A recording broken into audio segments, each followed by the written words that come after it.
أعوذ بالله من الشيطان الرجيم ولقد آتينا داود وسليمان علما وقال الحمد لله الذي فضلنا على كثير من عباده المؤمنين. Bismillahirrahmanirrahim. Assalamualaikum warahmatullahi wabarakatuh. Sahabat pengaji semuanya, alhamdulillah atas izin Allah kita bisa bertemu lagi bersama-sama untuk belajar tentang kisah-kisah Nabi. Tentu dari pembelajaran ini nanti kita bisa mengambil hikmah, nilai-nilai kebaikan apa yang bisa kita manfaatkan dalam kehidupan kita. Sahabat mengaji semuanya, untuk kali ini kisah yang akan disampaikan secara singkat oleh AA yaitu tentang kisah Nabi Sulaiman alaihissalam. Sahabat mengaji semuanya, Nabi Sulaiman merupakan salah satu keturunan dari Nabi Daud alaihissalam yang terkenal di dunia barat dengan panggilan Devi, sementara Nabi Sulaiman terkenal dengan panggilan Solomon. Keduanya merupakan nabi yang mulia yang Allah berikan kelebihan tentang ilmu. Dan keduanya juga merupakan nabi dan ciptaan Allah yang pandai bersyukur dan senantiasa memuji kepada Allah Subhanahu wa taala. Sahabat mengaji semuanya, banyak mukjizat yang diterima oleh Nabi Sulaiman dari Allah Subhanahu wa taala. Terkenal tentunya Nabi Sulaiman adalah nabi yang mampu berbicara, berkomunikasi dengan semut atau dengan binatang. Selain itu, mukjizat yang tidak kalah luar biasanya yang dimiliki oleh Nabi Sulaiman sebagai anugerah dari Allah Subhanahu wa taala yaitu kekuatan yang luar biasa.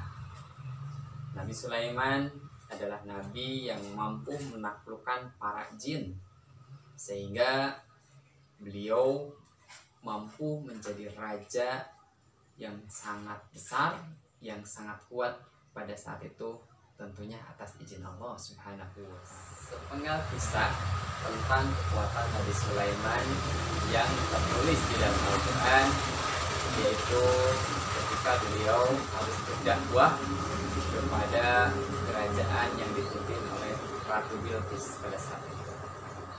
Beliau mengirimkan sepucuk surat melalui burung hudhud yang isinya memerintahkan agar Ratu Bilqis tidak berbuat sombong dan sewenang-wenang serta kembali kepada jalan Allah.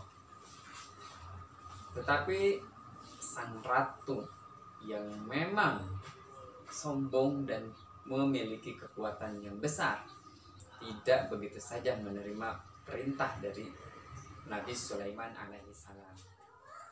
Ratu Bilqis pun berencana untuk menyerang kerajaan Nabi Sulaiman alaihissalam. Dengan dukungan prajurit yang banyak, berangkatlah Ratu Bilqis ke kerajaan Sulaiman alaihissalam.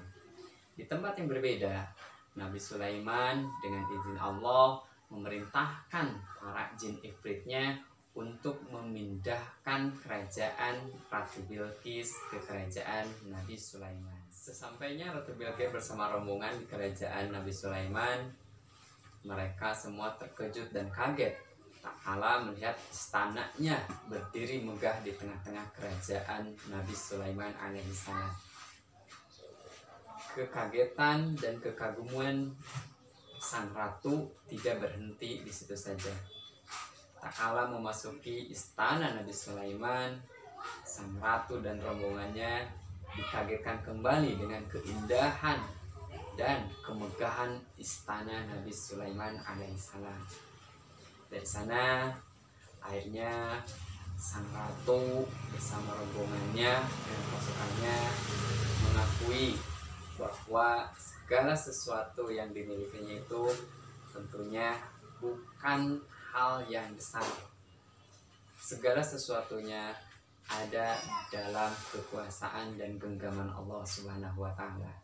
Pada akhirnya Ratu Bilqis dan pasukannya kembali ke jalan Allah, kembali kepada Allah Subhanahu wa Ta'ala. Semuanya dari sepenggal kisah Nabi Sulaiman dan Ratu Bilqis yang cukup singkat tadi, ada hikmah yang bisa kita ambil dari kisah tersebut. Yang pertama, tentunya semangat berdakwah dengan ilmu, dengan amal, dengan kekuasaan, dengan kekuatan. Sebagaimana Nabi Sulaiman alaihissalam sebagai raja yang besar, sebagai raja yang kuat, tetap berdakwah untuk kebaikan.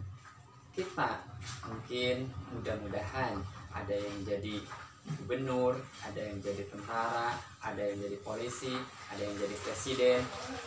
Tentunya gunakan kekuatan itu, gunakan kekuasaan itu untuk menebar kebaikan dan kembali ke jalan Allah. Hikmah yang kedua tentunya menjauhkan diri dari kesombongan. Sebagaimana Nabi Sulaiman, raja yang besar, raja yang kuat, punya mukjizat, tetapi tidak pernah sombong, tidak pernah angkuh, dan tetap bersyukur dan beriman kepada Allah Subhanahu wa Ta'ala. Sahabat mengaji semuanya, semoga semangat Nabi Sulaiman kembali bisa kita hadirkan dalam kehidupan kita sehari-hari. Terima kasih. Assalamualaikum warahmatullahi wabarakatuh.